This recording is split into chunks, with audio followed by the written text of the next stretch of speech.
नमस्कार दोस्तों, आप सभी का स्वागत है। लेक्चर नंबर 15 है ये इंडियन नेशनल मूवमेंट का। और आज का हमारा टॉपिक बहुत इंटरेस्टिंग टॉपिक है, होम रूल लीग और उसके द्वारा जो आंदोलन चलाया गया था भारत में, होम रूल आंदोलन।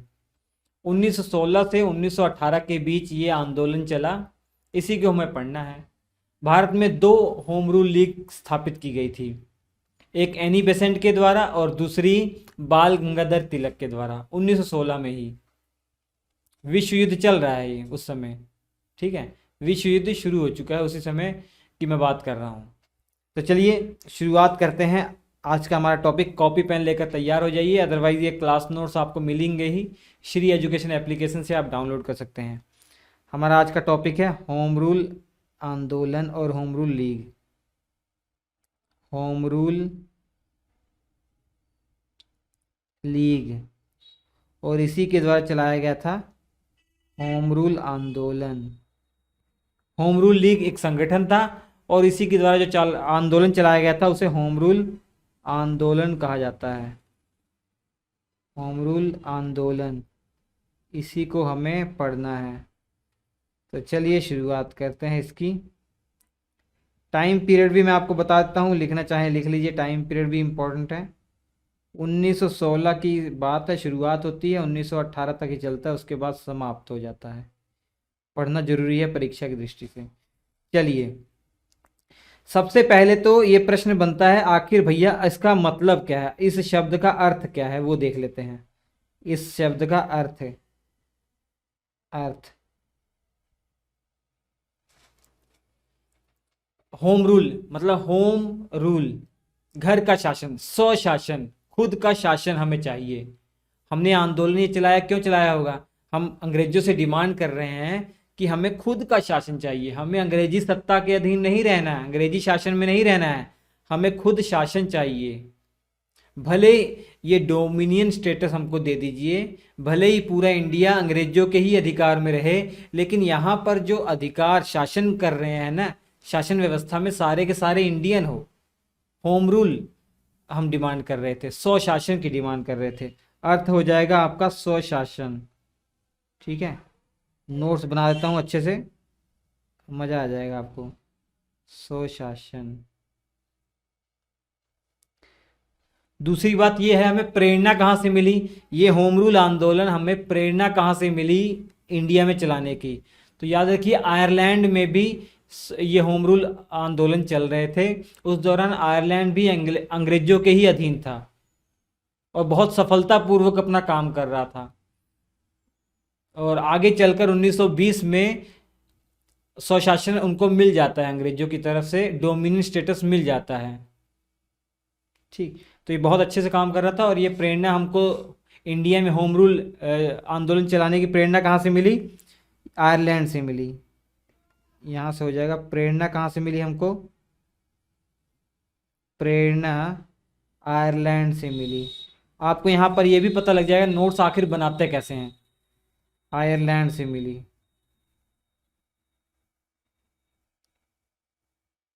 आयरलैंड से मिली, क्योंकि आयरलैंड में ये होम रूल आंदोलन चल रहा था, ठीक है। जॉन रेडमंड का नाम आपने सुना होगा, उन्हीं की अध्यक्षता में, उन्हीं के नेतृत्व में आयरलैंड में होम रूल आंदोलन चल रहा था, बहुत सफलतापूर्वक काम कर रहा था।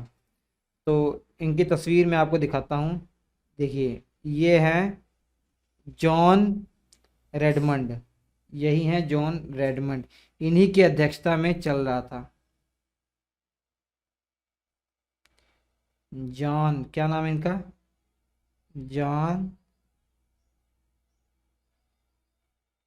रेडमंड के नेतृत्व में चल रहा था आयरलैंड के अंदर, बहुत सफलतापूर्वक चल रहा था। अब नेक्स्ट प्रश्न आता है कि भारत में होम रूल लीग जो संगठन है जिसने आंदोलन चलाया, इसकी स्थापना कब किसके द्वारा हुई? तो याद रखिए, दो लोगों के द्वारा हमारे यहाँ होम रूल लीग की स्थापना हुई, एक एनी बेसेंट और दूसरी बाल गंगाधर तिलक। दो लोगों ने अलग अलग संगठन बनाए थे। एनी बेसेंट की होम रूल लीग अलग थी और बाल गंगाधर तिलक की होम रूल लीग अलग थी, देख लीजिए। तो ये हो जाएगा आपका भारत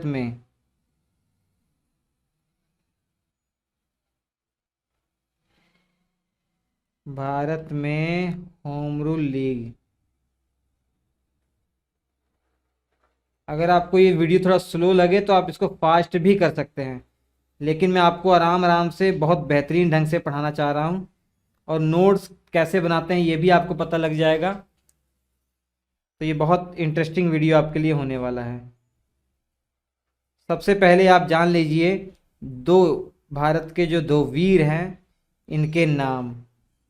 तस्वीर देख लीजिए आप, बाल गंगाधर तिलक है और एनी बेसेंट।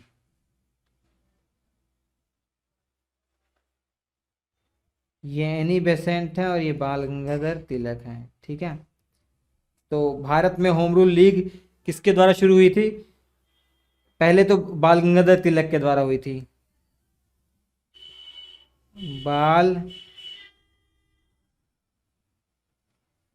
गंगाधर तिलक,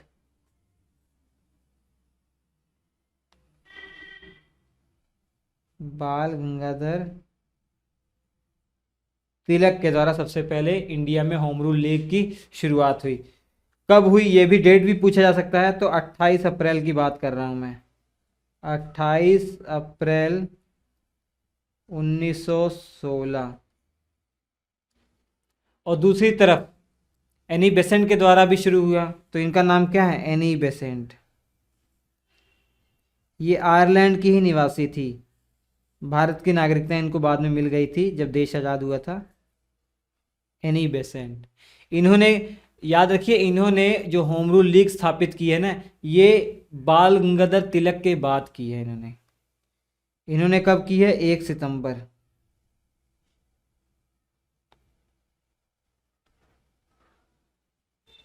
1916 में किया, ठीक है।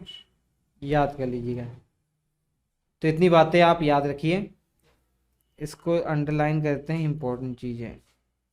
चलिए, home rule league Annie Besant के द्वारा इंडिया में शुरू किया गया और बाल गंगाधर तिलक, ये जानकारी आपको मिल गई, इंपॉर्टेंट जानकारी है।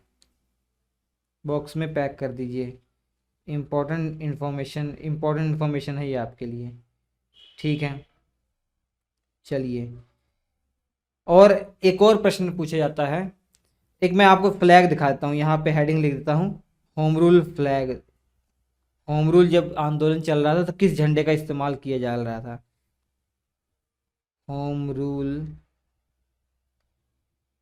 फ्लैग, होम रूल फ्लैग,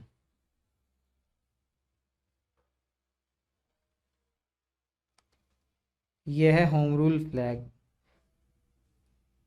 जो संगठन था इनका, इन संगठन का, ये दोनों का यही फ्लैग था, एनी बेसेंट के भी और बाल गंगाधर तिलक के भी, ठीक है। अब मैं आपको एक बहुत इंपॉर्टेंट इंफॉर्मेशन देना चाह रहा हूँ। कारण क्या था भारत में होम रूल लीग चलाने का? कारण ये भी पूछा जाता है। होम रूल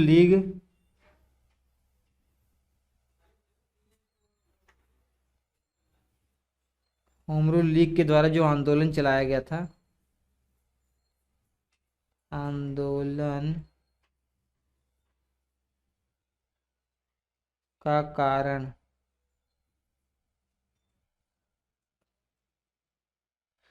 क्या कारण था?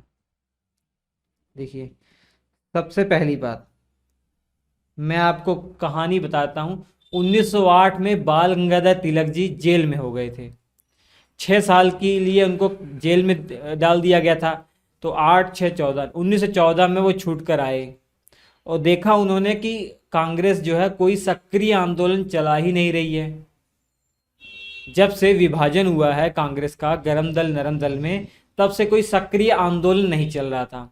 तो इच्छा थी बाल गंगाधर तिलक की कोई आंदोलन चलाया जाए। तो ये भी एक बहुत इंपॉर्टेंट कारण हो जाता है। तो पहला कारण क्या हो जाएगा? बाल गंगाधर तिलक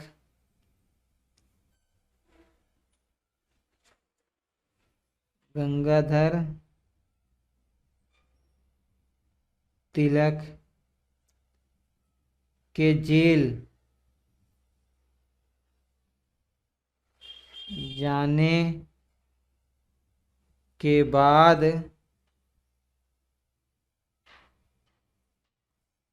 कोई आंदोलन या कोई राष्ट्रीय आंदोलन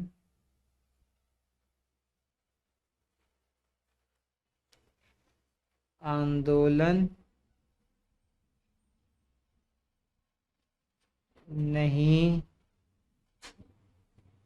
चल रहा था। तो ये पहला कारण हो जाता है। ठीक है। और 1914 में जब वो छूट कर आए तो उनकी इच्छा थी कि भैया कोई ना कोई आंदोलन चला के राष्ट्रीय आंदोलनों को हमें जीवित रखना चाहिए। तो ये उनकी इच्छा थी। मेन कारण यही है। 1914 में तिलक जी के जेल से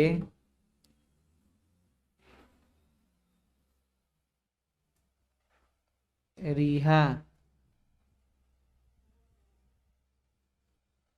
होने पर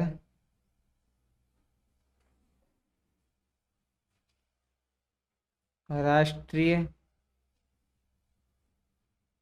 आंदोलन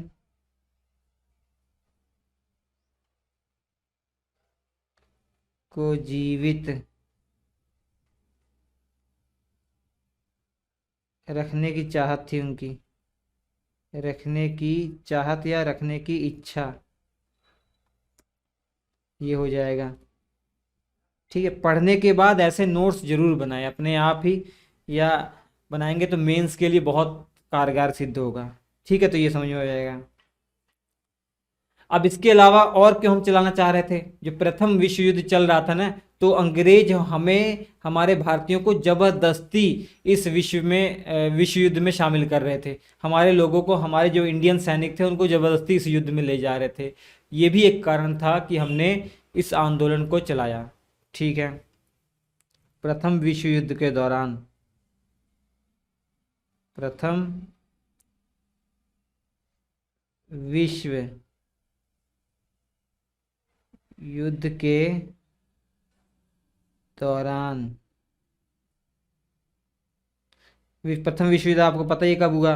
1914 से लेकर 1918 तक चला। ये भी लिख देता हूँ। दौरान हमारे भारतवासियों को या भारतीयों को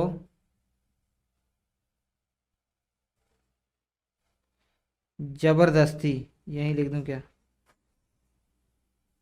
जबरदस्ती,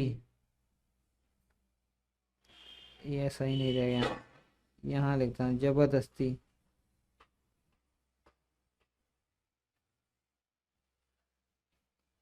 थी शामिल उन्होंने किया था ना, शामिल करना। ये भी एक कारण था कि हमने अंग्रेजों के विरुद्ध आंदोलन चलाया। और चौथा कारण था, एनी बेसेंट एक्टिव हो गई थी। और एनी बेसेंट का जो मानना था कि भैया विश्व युद्ध चल रहा है, इंग्लैंड वालों की जो है ज़रूरत है, तो उसका हमें लाभ उठाना चाहिए। ठीक है। उसका हमें लाभ उठाना चाहिए। हमें बहुत अच्छा अवसर मिला है, इंग्लैंड वालों की ज़रूरत है यहाँ पर इस समय, और हमारे लिए एक अवसर है। तो ये इनका मानना था। एनी बेसेंट का क्या मानना था? एनी बेसेंट का मानना था कि इंग्लैंड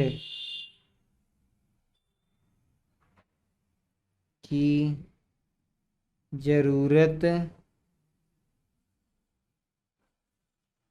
और भारत का अवसर है। क्या? सेकंड विश्व युद्ध। ठीक है। किसको इशारा करते हुए उन्होंने कहा था कि भैया ये जो सिचुएशन है, ये इंग्लैंड की ज़रूरत है यहाँ पर, और इंग्लैंड को ज़रूरत है, और हमारे लिए अवसर है। इंग्लैंड को क्या ज़रूरत है? हमारा सपोर्ट की ज़रूरत है। और ये हमारे लिए बहुत अच्छा अवसर है कि भैया हम अंग्रेजों से डिमांड कर सके स्वशासन की। About second about first world war, प्रथम विश्व युद्ध।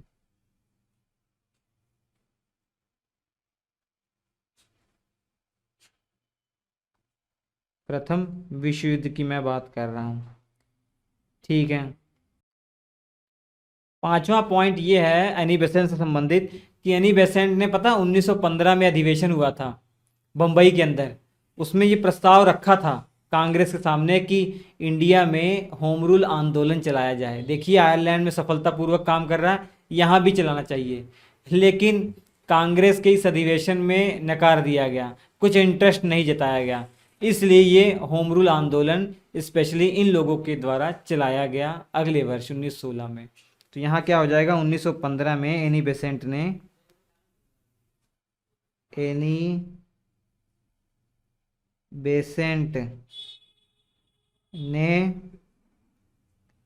1915 का जो बम्बई अधिवेशन है, बम्बई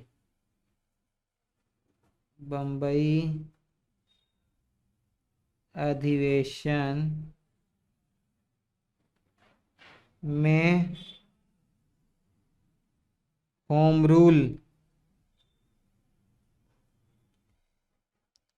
रूल लीग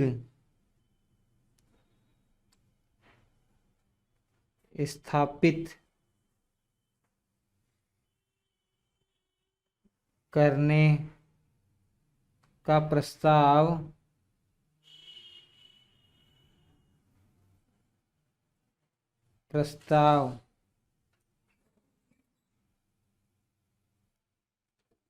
रखा था, मगर अस्वीकृत कर दिया गया।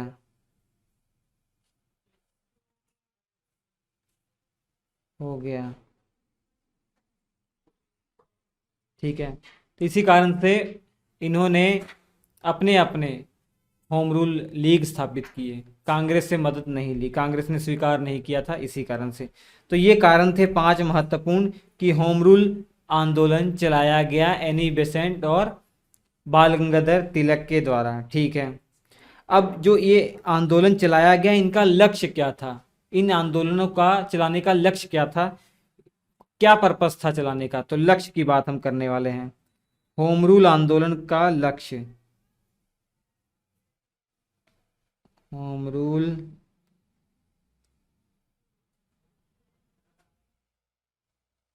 आंदोलन के लक्ष्य ये पढ़ लेते हैं। क्या पर्पस था इनका, क्या उद्देश्य था, या उद्देश्य भी कह सकते हैं, क्या उद्देश्य था इनका चलाने का। ठीक है। सबसे पहले नाम से ही पता लग रहा है, स्वशासन की प्राप्ति करना, स्वशासन की मांग करना। ठीक है, ये पहला उद्देश्य था इनका। पहला क्या उद्देश्य था, स्वशासन मतलब ये हो गया कि डोमिनियन स्टेटस मांग रहे थे, ब्रिटिश सत्ता के अधीन। ऐसा नहीं कि हम पूरी तरीके से स्वतंत्र हो जाएं, ऐसा पूर्ण स्वतंत्रता की मांग नहीं कर रहे थे। पूर्ण स्वतंत्रता की मांग तो 1929 के बाद करेंगे हम। अभी हम डोमिनेंट स्टेटस ही मांग रहे हैं कि भैया इस प्रशासन में हमें भागीदारी बनाइए, हमको प्रशासन करने दीजिए। भले ही जो हम प्रशासन करेंगे वो इंग्लैंड से बने हुए, इंग्लैंड के पार्लियामेंट के द्वारा बनाए गए कानून के हिसाब से शासन करेंगे, लेकिन हम शासन करेंगे। डोमिनेंट स्टेटस मांग रहे थे, मतलब ब्रिटिश सत्ता के अंतर्गत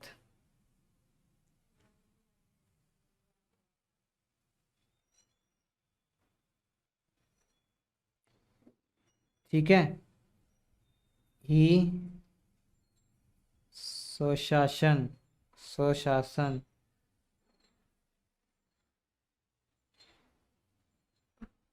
प्राप्त करना इनका पहला उद्देश्य था।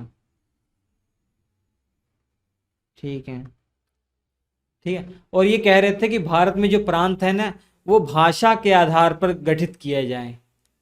तो ये भी इनका डिमांड था। दूसरा डिमांड क्या था इनका, भाषा के आधार पर राज्यों का गठन, भाषा के आधार पर राज्यों का गठन। तो ये दूसरा पॉइंट हो गया।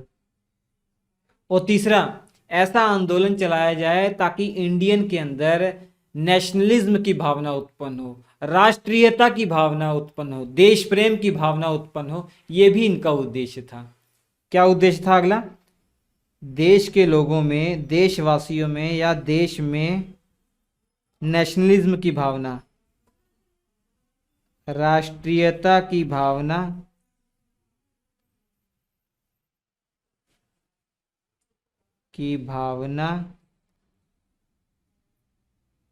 पैदा करना, ये भी इनका उद्देश्य था।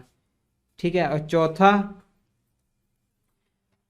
मतलब ये चाह रहे थे कि हम आंदोलन चलाएं और अंग्रेज जो है घुटनों पे गिरे, अंग्रेज हमारे आंदोलन के कारण घुटनों पे आ जाएं, और ताकि जो भी हम डिमांड करें उनसे वो मान लें।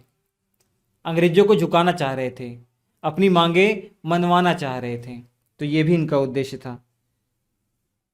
आंदोलन के माध्यम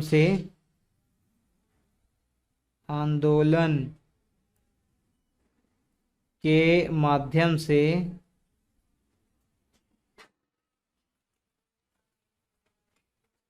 अंग्रेजों से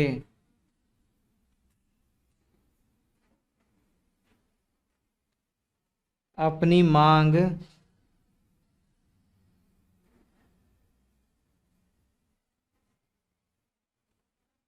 मनवाना चाहते थे। ये भी इनका एक उद्देश्य था।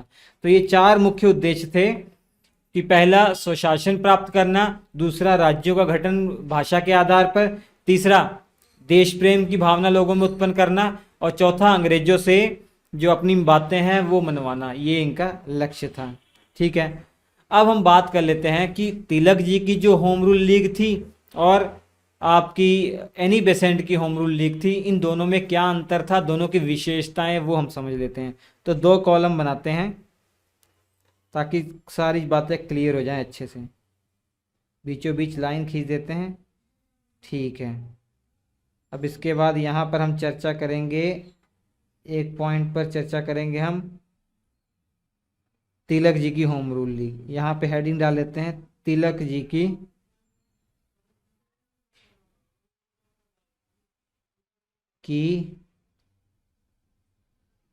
होम रूल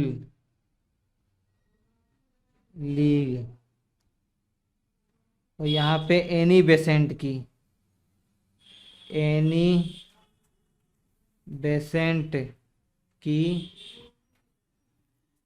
याद रखिएगा दोनों की अलग अलग होम रूल लीग थी।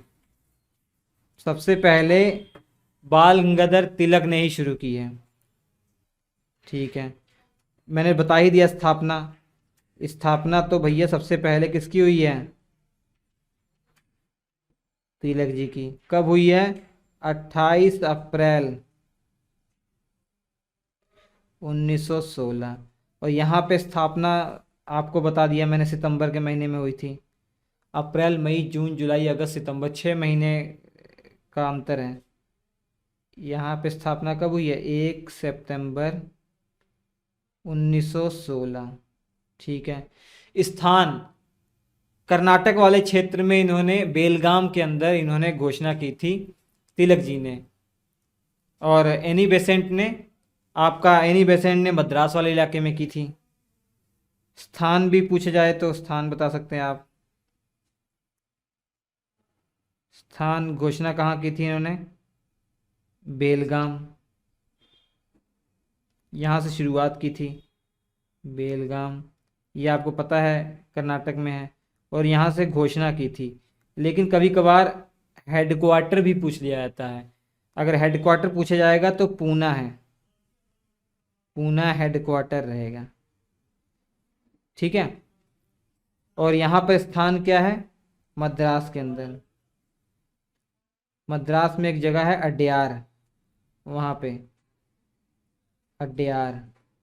यहाँ पे इन्होंने घोषणा भी की थी और यहीं पर इन लोगों का हेडक्वार्टर भी था। यही हेड क्वार्टर भी यहीं पे है, ठीक है, मद्रास हेड क्वार्टर भी यहीं पे है, अड्यार मद्रास के अंदर ही था। तो ये हो गया स्थापना और स्थान। और मुख्य मुख्य पद किसको दिए गए थे वो समझ लीजिए। जैसे फॉर एग्जांपल मैं तिलक जी की होम रूल लीग की अगर बात करूं, जो अध्यक्ष थे वो एक अंग्रेज थे, जोसेफ उनका नाम था। मैं लिख देता हूं यहाँ पे, पूरा नाम जोसेफ बेपिस्टा था। अध्यक्ष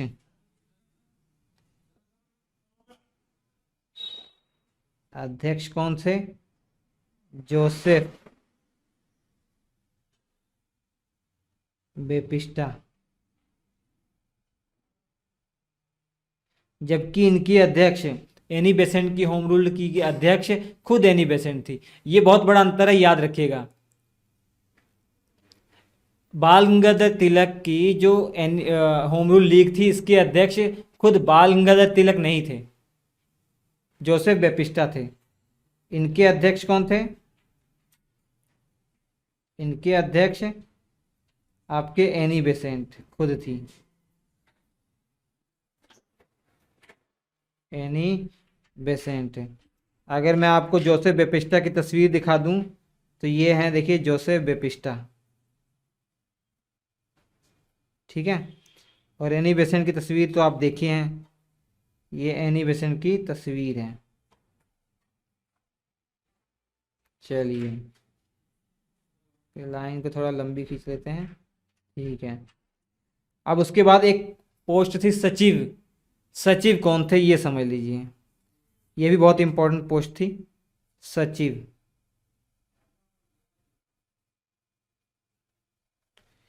नरसिम्हा यहाँ के सचिव थे, बाल गंगाधर तिलक के। क्या नाम था उनका? नरसिम्हा। नरसिम्हा, ठीक है। पूरा नाम था नरसिम्हा चित्तकार, नरसिम्हा चित्तमन था शायद, चित्तमन। नरसिम्हा याद रखिए आप, नरसिम्हा चित्तमन केलकर।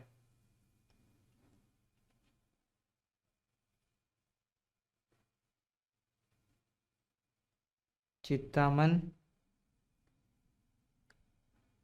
केलकर। जबकि एनी बेसेंट में जो सचिव के पद पर थे वो जॉर्ज अरुंडेल। ये सबसे इंपॉर्टेंट है, याद रखिएगा, जॉर्ज अरुंडेल। जॉर्ज अरुंडेल का नाम आप याद रखिएगा, बहुत ज़रूरी है। देखिए जॉर्ज अरुंडेल, ये हैं जॉर्ज अरुंडेल। और नरसिम्हा चित्तामन केलकर, ये देख लीजिए, ये हैं, ठीक है। क्लियर हो गया होगा सब कुछ आपको, ठीक है। अन्य इंपॉर्टेंट सदस्यों के नाम भी याद रख लीजिए। यहाँ पर थोड़ी सी लाइन बढ़ा देते हैं, ठीक है। अन्य सदस्यों के नाम भी आप याद रख लीजिए, जैसे अन्य सदस्य, ये भी कभी कभार पूछ लिया जाएगा। जीएस खरपड़े बहुत इंपॉर्टेंट सदस्य थे बाल गंगाधर तिलक में, GS खरपड़े,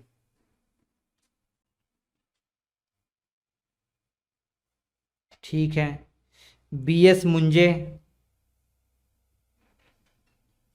BS Munje. R P Karindkar है उनका नाम, एक है। तो ये अन्य सदस्यों में आ जाते हैं। और एनी बेसेंट के भी अन्य सदस्य बहुत इंपॉर्टेंट है सब। आपने कईयों का नाम सुना होगा, जैसे सुब्रमण्यम अय्यर हो गए, ठीक है। अन्य सदस्य सुब्रमण्यम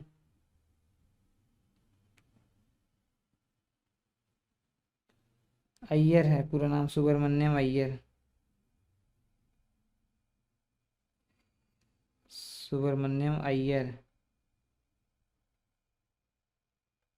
वीपी वाडिया, तो ये अन्य सदस्य थे इसमें। तो ये इतना बातें आपको क्लियर हो गई होंगी तिलक जी की होम रूल और एनी बेसेंट की होम रूल लीग में, ठीक है।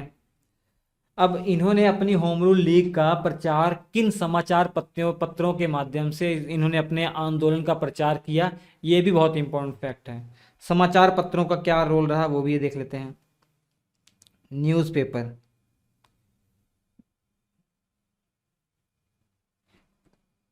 न्यूज़पेपर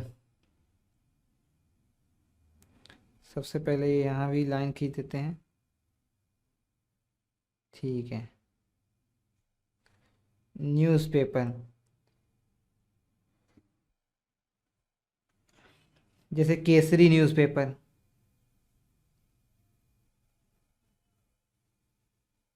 केसरी, ये आपको पता ही है कि बाल गंगाधर तिलक का बहुत इंपॉर्टेंट अखबार था, इंग्लिश भाषा में आता था ये। और एक ये जो केसरी था आपका, ये मराठी में, सॉरी ये मराठी में था, केसरी मराठी में था, केसरी मराठी में था। एक समाचार पत्र था मराठा, मराठा दर्पण, वो इंग्लिश भाषा में था। मराठा ये इंग्लिश लैंग्वेज में था। ये दोनों के दोनों किसके द्वारा शुरू किए गए थे? ये बाल गंगाधर तिलक के द्वारा शुरू किए गए थे। दोनों के दोनों किसके द्वारा? बाल गंगाधर तिलक।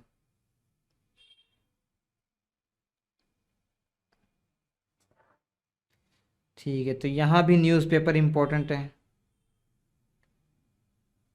न्यूज़पेपर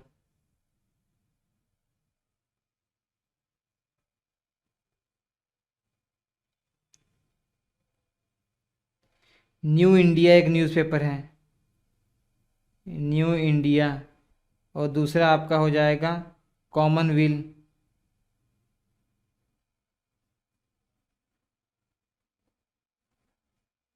ये दोनों के दोनों अंग्रेजी भाषा में थे।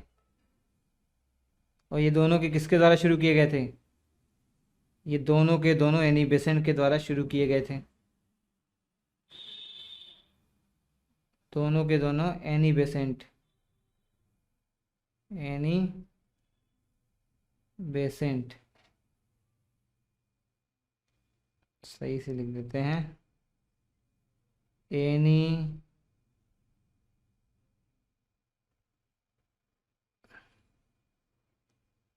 बेसेंट।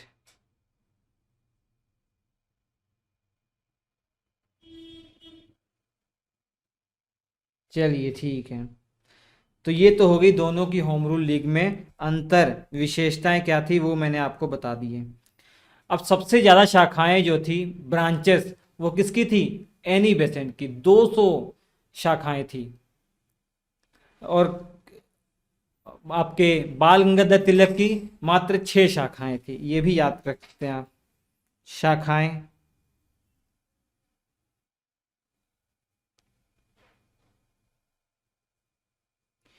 छह शाखाएं थी। किन किन क्षेत्रों में? कर्नाटक वाले क्षेत्र में, कर्नाटक, महाराष्ट्र वाले इलाके में,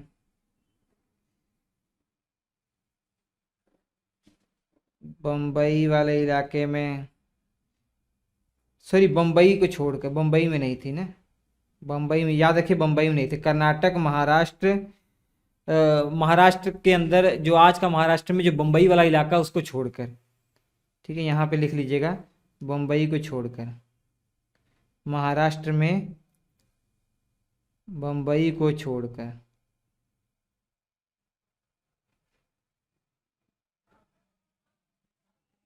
मध्य प्रांत, जो आज का प्रदेश है, मध्य प्रांत, बरार,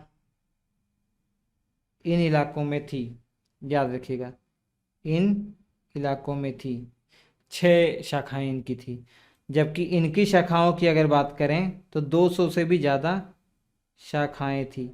ऐसा इसलिए क्योंकि इनमें ये था कि 3 लोग भी मिल गए तब भी एक शाखा बन जाएगी, तो 200 से अधिक, लगभग 200 थी ना। अब यहाँ पे ये नोट कर लीजिएगा, स्थान कहाँ कहाँ था? भारत के हर इलाके में लगभग, बस वहाँ पर नहीं जहाँ पर तिलक जी की शाखाएं थी वहाँ पर नहीं। क्योंकि इनके जो लोग थे वो चाहते थे कि इनसे दूर रहें, और उनके लोग थे चाहते थे इनसे दूर रहें। बाल गंगाधर तिलक के जो लोग थे, इनकी होम रूल लीग के जो लोग थे, वो एनी बेसेंट के लोगों को पसंद नहीं करते थे, और एनी बेसेंट के लोग इनको पसंद नहीं करते थे। तो तिलक जी के क्षेत्र को छोड़कर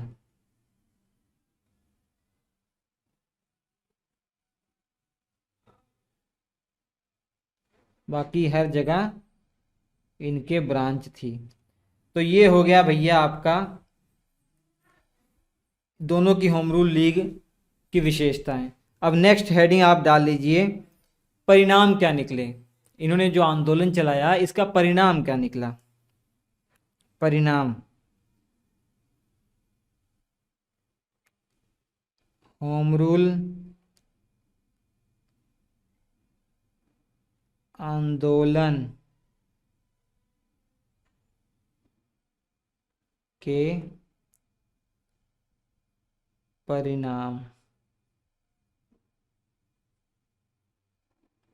ठीक है, सबसे पहले देखिए, इस आंदोलन में सरकार की इतनी आलोचना की गई, इतनी आलोचना की गई कि सरकार दबाव में आ गई। सरकार पूरी तरीके से प्रेशर में आ गई थी इस आंदोलन के कारण। सरकार प्रेशर में आ गई या दबाव में आ गई, ऐसे लिख सकते हैं, सरकार की तीखी आलोचना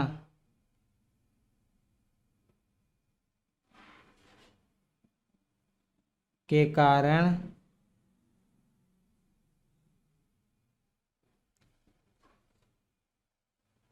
सरकार दबाव में आ गई।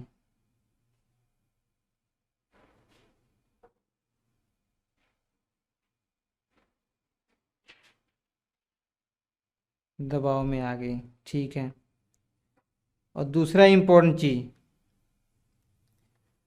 इसी आंदोलन के कारण, इतना तीव्र तरीके से आंदोलन बढ़ रहा था, सरकार ने बैन लगा दिया कि भैया भाषण नहीं दे पाएंगे ना एनी बेसेंट और ना ही बाल गंगाधर तिलक। इन पे बहुत सारे, बहुत तरीके से प्रतिबंध लगा दिए गए। लिख सकते हैं यहाँ पर, ये नीचे क्यों नहीं हो रहा, लिख सकते हैं, तिलक जी और एनी बेसेंट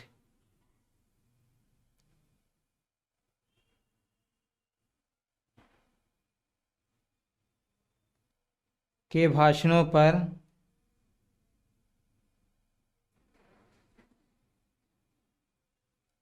प्रतिबंध लगा दिया गया।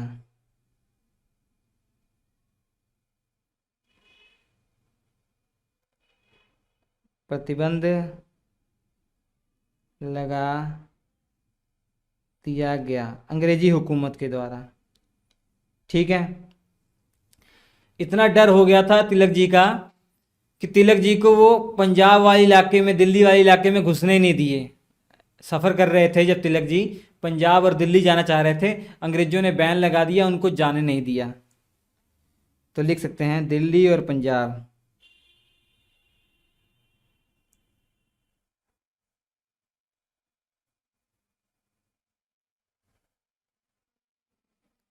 में तिलक, दिल्ली और पंजाब में तिलक जी को प्रवेश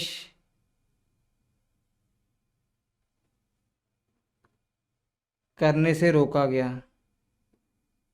करने से रोक दिया गया। ठीक है, इसके अलावा इतना बड़ा कदम उठा लिया कि एनी बेसेंट को गिरफ्तार कर लिया गया अंग्रेजों के द्वारा, अंग्रेजी सरकार के द्वारा। एनी बेसेंट, उनके जो सहपाठी थे, उनके जो साथी थे इस होम रूल लीग में, उन सभी को गिरफ्तार कर लिया गया। कब की बात है, मैं ये बता रहा हूँ, जून 1917 की। जून 1917 में याको एनी बेसेंट और इनके जो सचिव थे जॉर्ज अरुंडेल, अरुंडेल। और एक और सदस्य थे ना, वीपी वाडिया, वीपी वाडिया को गिरफ्तार कर लिया।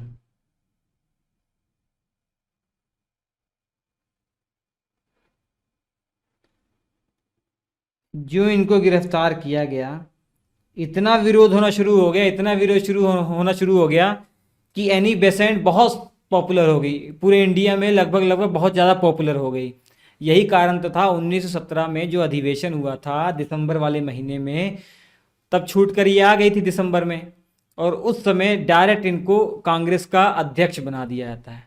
पहली महिला बनती हैं कांग्रेस की अध्यक्ष। ठीक है, याद रखिएगा।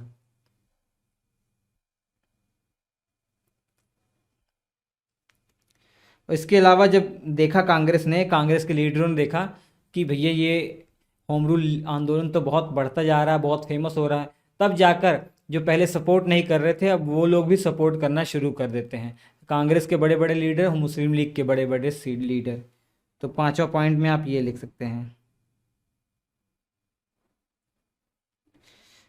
कई बड़े बड़े नेता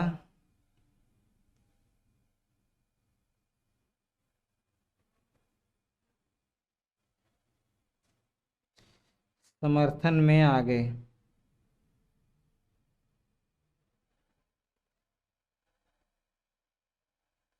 जैसे कौन कौन से नाम भी लिख सकते हैं आप, मोहम्मद अली जिन्ना,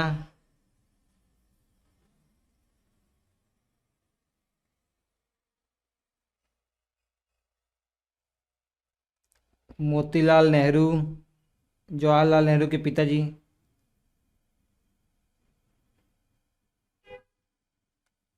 मोतीलाल नेहरू। लाइट चली गई क्या? चलिए, मोतीलाल नेहरू, जवाहरलाल नेहरू,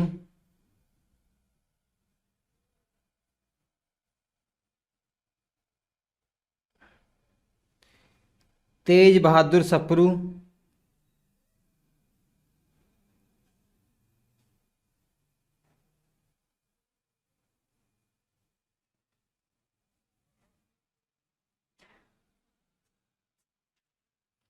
ठीक है, और लाला लाजपत राय,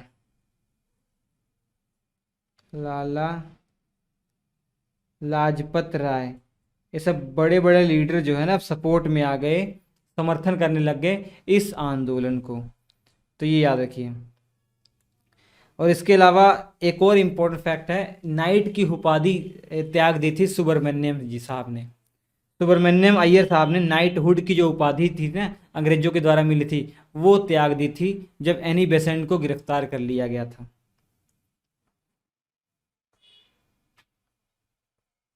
सर सुब्रमण्यम स्वामी, सुब्रमण्यम अय्यर,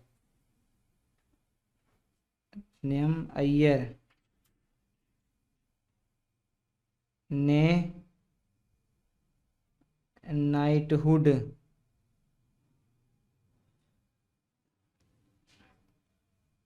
नाइटहुड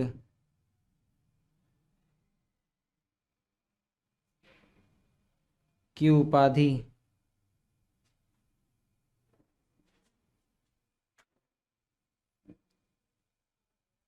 त्याग दी। ये पता क्यों इंपॉर्टेंट है? क्योंकि ऐसी कोई उपाधि त्यागने की ये पहली घटना है।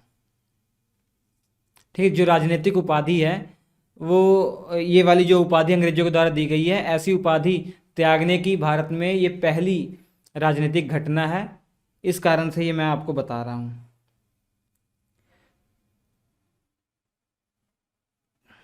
तो ये आप यहाँ लिख सकते हैं,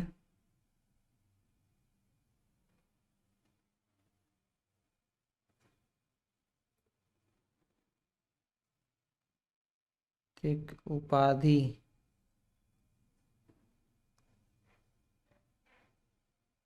वापस करने की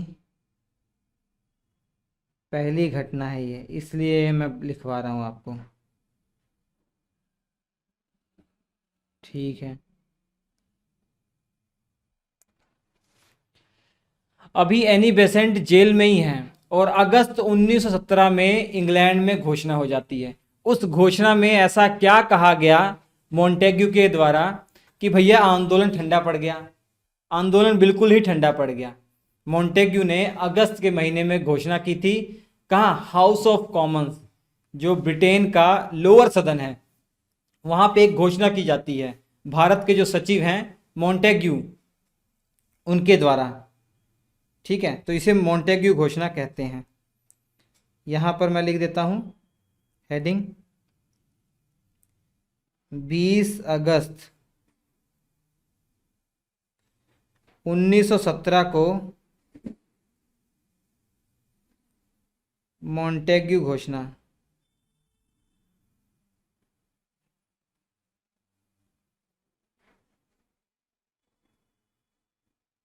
या इसे अगस्त घोषणा भी कहते हैं।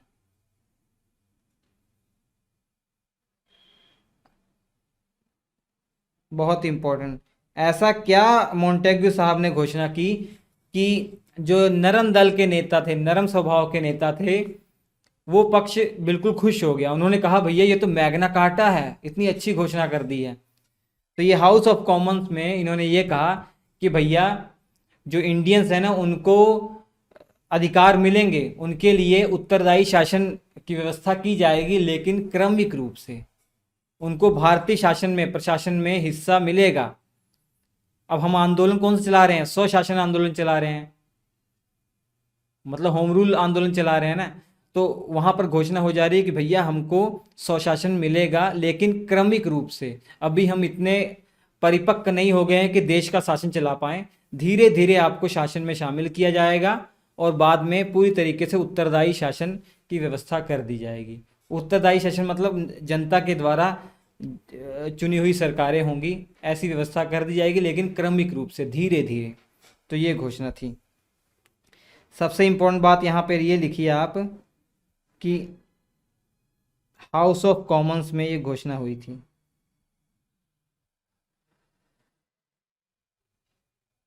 हाउस ऑफ कॉमन लोअर सदन है ब्रिटेन का। हाउस ऑफ कॉमन में घोषणा की थी मोंटेग्यू ने। ये भारत सचिव था।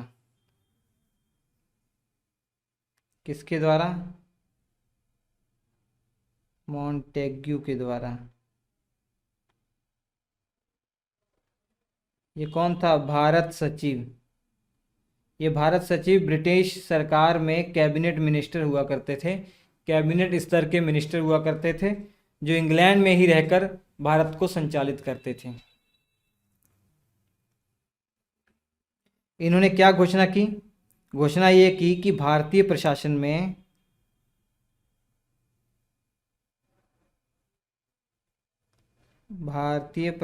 में इंडियन को या भारतीयों को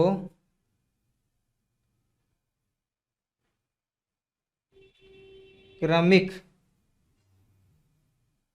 रूप से, मतलब धीरे धीरे, स्टेप बाय स्टेप, क्रमिक रूप से भागीदार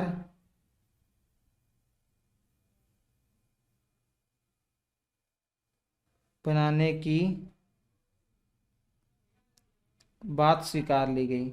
बात स्वीकार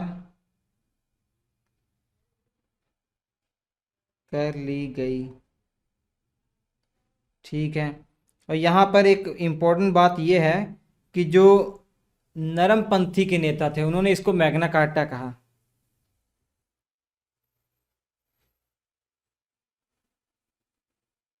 नरमपंथियों ने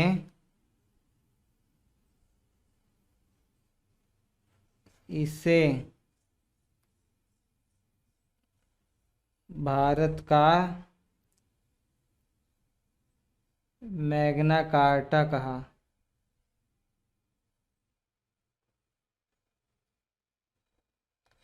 लेकिन तिलक जी ने इसको क्या कहा पता? कि भैया ये बिना सूरज का ही उषा काल है, ये ऐसा उषा काल है, ऐसा उजाला है जिसमें सूरज है ही नहीं। व्यंग किया।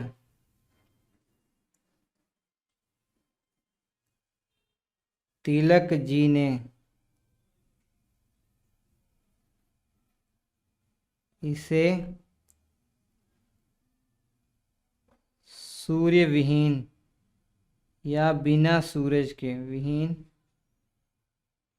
उषा काल की संज्ञा दी या उषा काल बताया। इसी कारण से तो फिर से विभाजन हो गया 1918 में कांग्रेस का। तो कांग्रेस का दोबारा से विभाजन हो गया। एक बार पहले विभाजन हो चुका है 1907 में, दोबारा से विभाजन हो गया। किसी तरीके से जो लखनऊ पैक्ट हुआ था उसमें कांग्रेस के गरम दल नरम दल मिले थे, लेकिन यहाँ पर 1918 में दोबारा से विभाजन हो गया कांग्रेस का।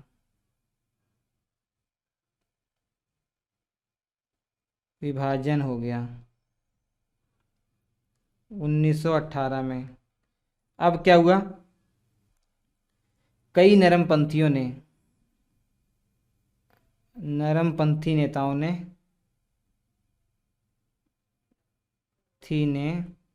सुरेंद्र नाथ बनर्जी की अध्यक्षता में, बनर्जी के नेतृत्व में एक पार्टी बना ली, के नेतृत्व में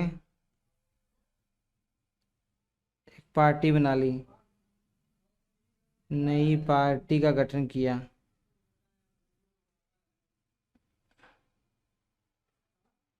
उस पार्टी का नाम था भारतीय उदारवादी संघ। भारतीय उदारवादी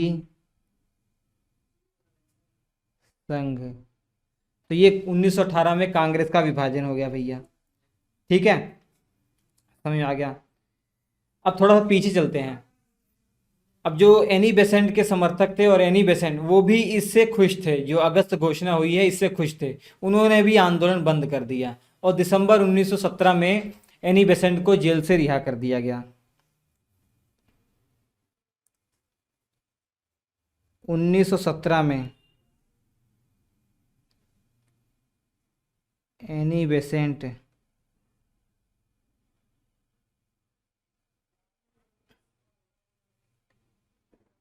जेल से रिहा हो गई। दिसंबर की बात बता रहा हूँ। जो ये रिहा हुई उसके बाद बाल गंगाधर तिलक ने प्रस्ताव रख दिया कांग्रेस के अधिवेशन में कि भैया इस अधिवेशन का अध्यक्ष एनी बेसेंट को होना चाहिए। तो एनी बेसेंट को 1917 वाला जो अधिवेशन हुआ था कलकत्ता में, उसका अध्यक्ष बना दिया गया। ठीक है, तो यहाँ पर नोट करने वाली बात है 1917 के कलकत्ता अधिवेशन की अध्यक्षता या की अध्यक्ष एनी बेसेंट बनी।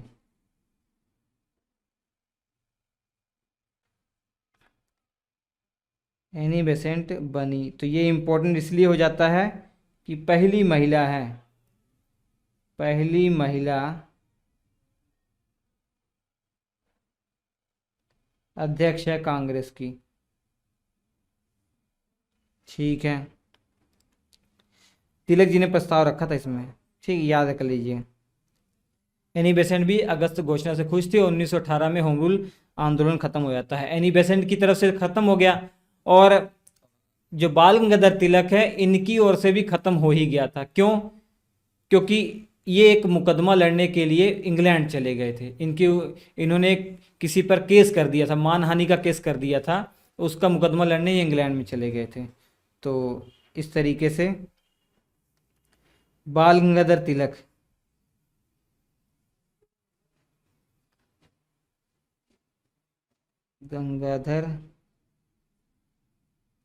तिलक भी 1918 में एक मुकदमा लड़ने इंग्लैंड चले गए।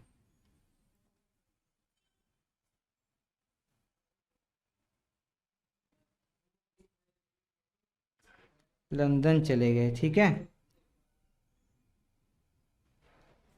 ये कैसा मुकदमा था? मानहानि का। किसके खिलाफ? ये भी बहुत इंपॉर्टेंट है। वैलेंटाइन चिरोल के खिलाफ। वैलेंटाइन चिरोल के खिलाफ। पता क्यों? क्योंकि वैलेंटाइन चिरोल ने एक बुक लिखी थी, इंडियन अनरेस्ट। बुक का नाम क्या था? इसने एक बुक लिखी थी, इंडियन अनरेस्ट। भारत में जो अशांति फैली है ना, उसका सबसे बड़ा कारण इन्होंने बताया बाल गंगाधर तिलक को, ठीक है, और इसके अलावा स्वामी दयानंद को। तो बाल गंगाधर तिलक ने इनको अपने दिल से ले लिया और मुकदमा लड़ने के लिए, मानहानि का मुकदमा, केस ठोक दिया, मुकदमा लड़ने के लिए चले गए इंग्लैंड। इस बुक में क्या था? इस बुक में था कि स्वामी दयानंद सरस्वती और तिलक जी, बाल गंगाधर तिलक जी को भारतीय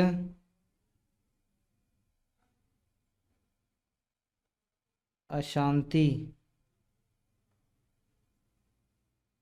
का जनक बताया।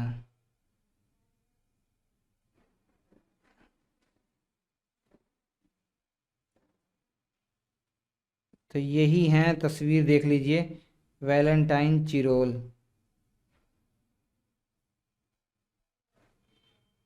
यही हैं वैलेंटाइन चिरोल,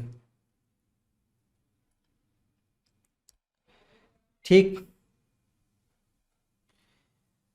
तो इतनी बातें आप भैया इस इम्पोर्टेंट होम रूल लीग के बारे में याद रखिए, और कुछ बातें नोट करके लिख लीजिएगा, इम्पोर्टेंट नोट है एग्जाम की दृष्टि से। जैसे बसंती देवी कहा था एनी बेसेंट को, किसने? महात्मा गांधी ने। नोट कर लीजिए।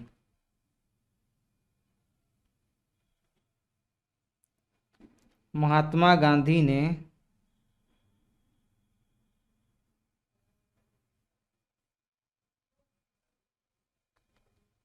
एनी बेसेंट को बसंती देवी कहा, या बसंती देवी नाम दिया। पहला नोट तो यही है, ठीक है। एक दूसरा नोट है कि इससे पहले 1915 में ही लाला लाजपत राय जी ने इंग्लैंड के अंदर होम रूल लीग का गठन कर चुके थे, 1915 में।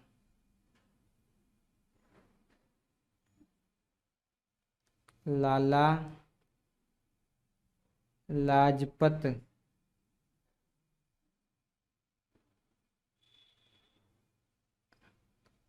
राय ने अमेरिका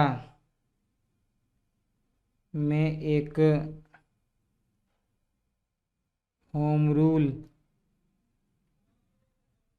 लीग का गठन किया था,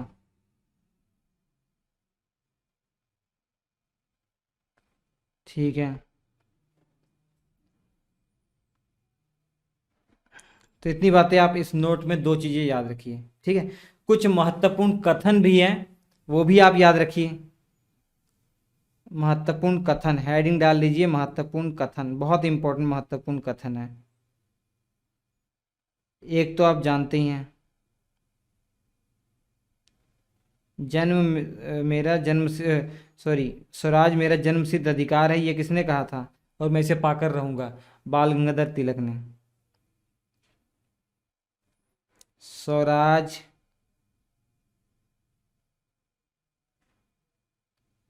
मेरा जन्म सिद्ध अधिकार है।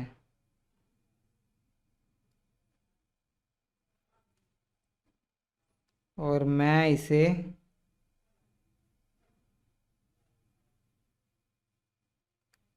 पाकर रहूंगा। ये किसने कहा था? तिलक जी ने।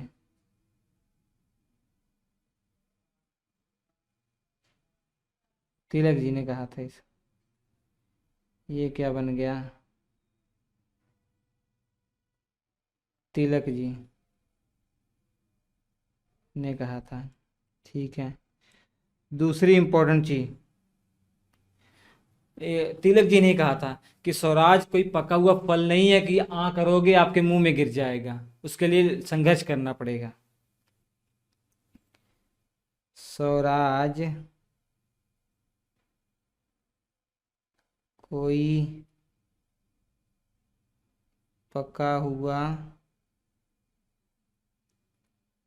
फल नहीं है, नहीं है,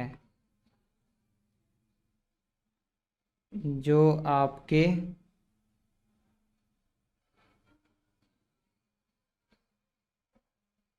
मुंह में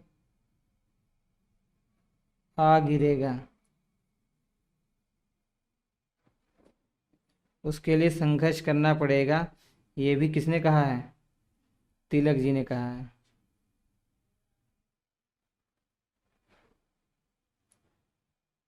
तिलक जी।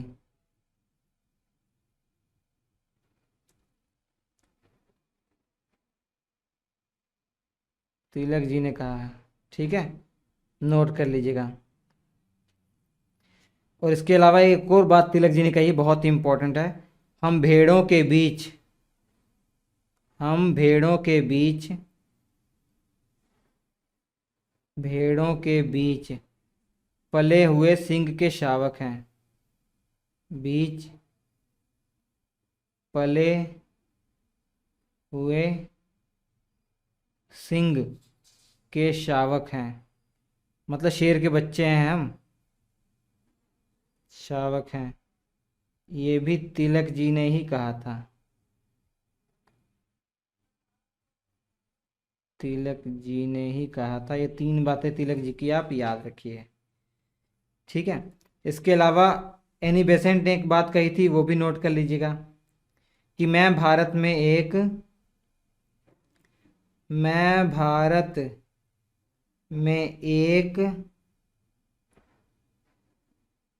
वैतालिक का कार्य कर रही हूँ। वैतालिक का कार्य कर रही हूँ और सब सोने वाले जो इंसान है या सोने वालों को जगा रही हूँ, सोने वालों को जगा रही हूँ ताकि वे उठें और अपने देश के लिए, अपने देश या मातृभूमि के लिए कार्य करें, कार्य करें। ठीक है। ये किसने कहा था? किसने कहा था? एनी बेसेंट ने कहा था। ये किसने कहा था? एनी बेसेंट ने कहा था कि भैया मैं भारत में एक वैतालिक का काम कर रही हूँ और सोने वाले लोगों को मैं जगा रही हूँ ताकि वो अपने उठें, अपनी मातृभूमि के लिए अपनी जान नछावर कर लें, उनके लिए काम करें। तो ये था भैया आपका होम रूल लीग और उसके द्वारा जो होम रूल आंदोलन चलाया गया वो। ये जो क्लास नोट्स हैं आपको श्री एजुकेशन एप्लीकेशन पर मिल जाएंगे। तो इस प्रकार 15वां लेक्चर खत्म हो गया और अगले वीडियो में हम और आगे बढ़ेंगे। इंपॉर्टेंट टॉपिक जो है सारे क्लियर करा दूंगा। हम आपसे मिलेंगे अगले एपिसोड में, तब तक के लिए नमस्कार।